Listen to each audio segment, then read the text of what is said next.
Sonia Tomassoni is the head of International Affairs and Market Access at the Paraguayan Grains and Oilseed Traders Association, CAPECO.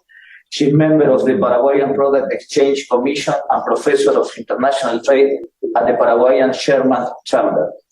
With more than 20 years experience as negotiator for market access policies, she has been working to strengthening the capacity of Mercosur's agricultural private sector to advocate its position on international trade agreements.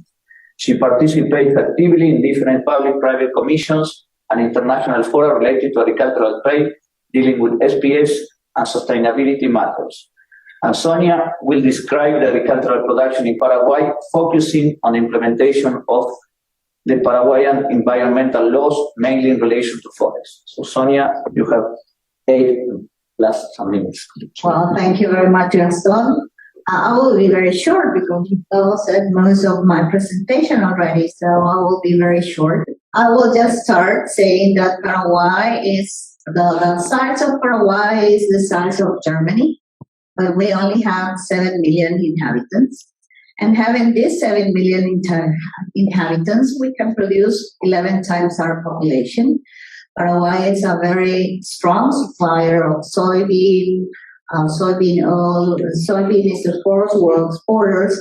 We are also very good supplier of beef, sesame seed, and other crops. The economy of Paraguay is market economy. Our market economy is highly dependent on agricultural crops. 5% of our GDP depends on agriculture. And from this, 16% are cereals, oilseeds, fruits, and vegetables, 7.7% is beef, and then is forest. Next.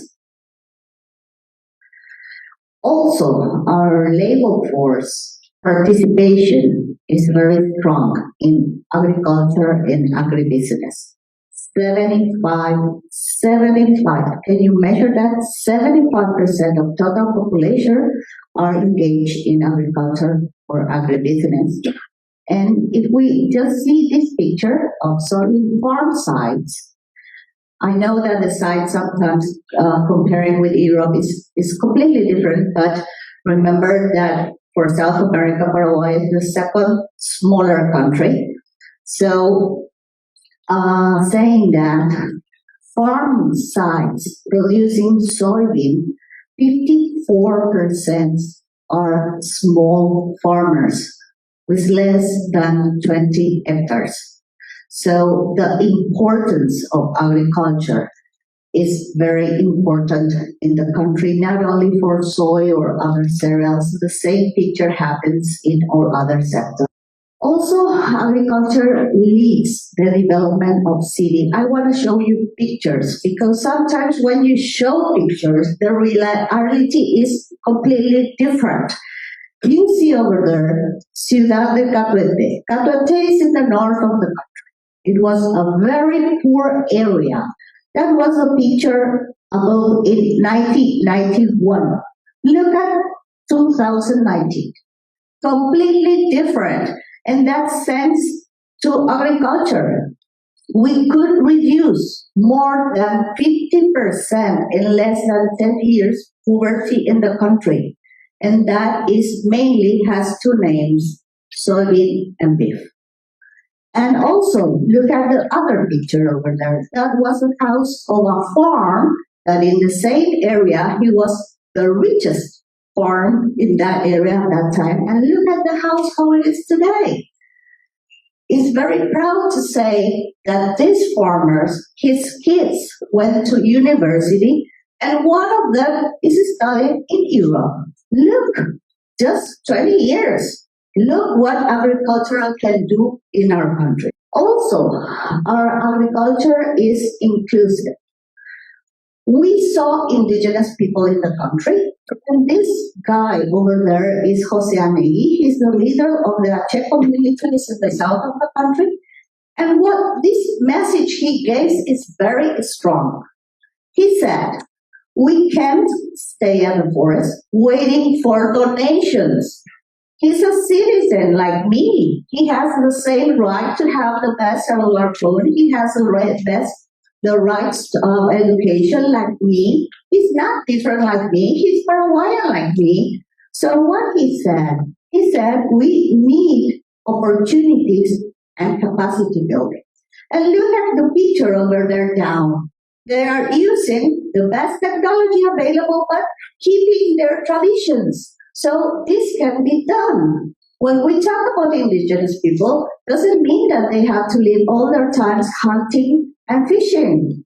They are the same citizens as me. So this is a very good example. How can you maintain your traditions but be a very good farmer? Also, maybe there's a lot of misinformation. How, as Gustavo said before, our soybean production is under no-till system. 98% of our production is no-till system. We are the first one to take care of our soil. As farmers, we know that the soil is the beginning of agriculture. So how come we cannot save and take care of our own money? And our cows are not on feedlots. Our cows are, that's a picture of how our cows are raised. You can see that it's a circle. You recover carbon as well as there are emissions, but in the net is zero. So Paraguay having a minimum participation in global greenhouse emission is just 0.09%. And seems to me that we are pointing out as guilty of all the things when we are doing things right. Also, we are in the process of demonstrating because sometimes it's a matter of communication. Sometimes seems to be that we are defending ourselves, but we don't know how to communicate that we are doing things well. We can improve, of course, always. Always there are new technology, there is always new things coming, but we are not, I love football and mainly right now that we are on the World Cup, we are not in the beginning of the soccer play. We are almost finishing our soccer game. So why we have to start all over again the party? So in this case, we are having sustainable production, not only in production. Sustainability has three pillars. It's social, economic, and environment. And we are on the way to prove that we comply with these three pillars. Okay, now let's talk about deforestation, that is the thing that comes today. Again, Paraguay is the size of Germany. Being the size of Germany, almost 40% of the country area are accounting on natural forests. Of course, I will compare our more than 6 countries in Europe, what accounts for what forests we have. And we are very concerned about that. This is not a new issue for Paraguay. We have very strict law. We have law, the first law, it was on 1973. So this is not new for us. This law is named normally as Deforestation Zero. And this law says that you can see the country is divided into 2 completely different regions, the eastern region and the western region, or Chaco, as said Gustavo before. The eastern region, we have zero deforestation law, zero. We cannot cut any tree, even in my garden. I cannot do it. So in the western region, remember that the western region is twice the size of the eastern region. We need to keep developing, but this law has very strict regulations in when you can make land change use.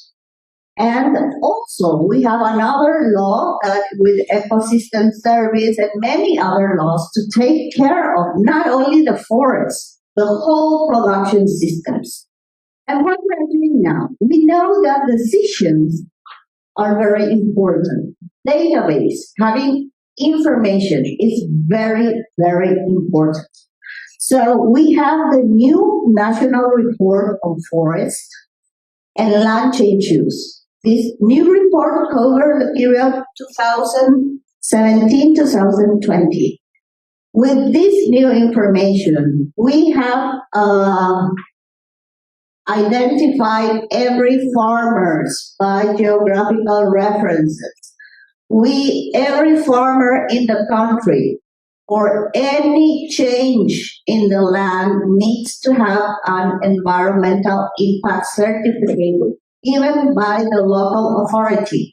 This certificate, even if you do nothing, no change in your land, you need again every 2 years to have a kind of certification, this certification of environmental, that shows that you're doing things right according to our domestic law. Okay, so what are the concerns about the proposal, the European proposal? As my colleague said, they will increase cost. Seems to be that we farmers are gonna have punishing when we are doing right. And I will go further because time is very short here. This will let out many farmers that how can I say that you are doing things wrong when you're doing things right? This is sometimes we have a problem. As normally we said, Houston, we have a problem. So how can we solve the interest from EU with what we are doing right now? I have heard many times that for Europe, 3 words are very important: green, digital, and fair. We can show Europe that we are green. Can improve? Yes, always. That we are digital, we have all the tools. We have all digital that we can show to Europe. And fair, yes, we are fair, we're working to be more fair, but we are. So our agenda is very similar. Why should we start with new instruments when we have already in our countries, not only in Paraguay, in Argentina, I'm sure Daniel is going to show the same, in Brazil as well. So maybe it's time to work. If you take a look, the Mercosur-EU agreement has a special chapter about this issue. Why don't we use that instrument? Or why Europe cannot recognize the national reality and the national legislation? Maybe that's a very good start point to solve the problem. Thank you very much. Thank you.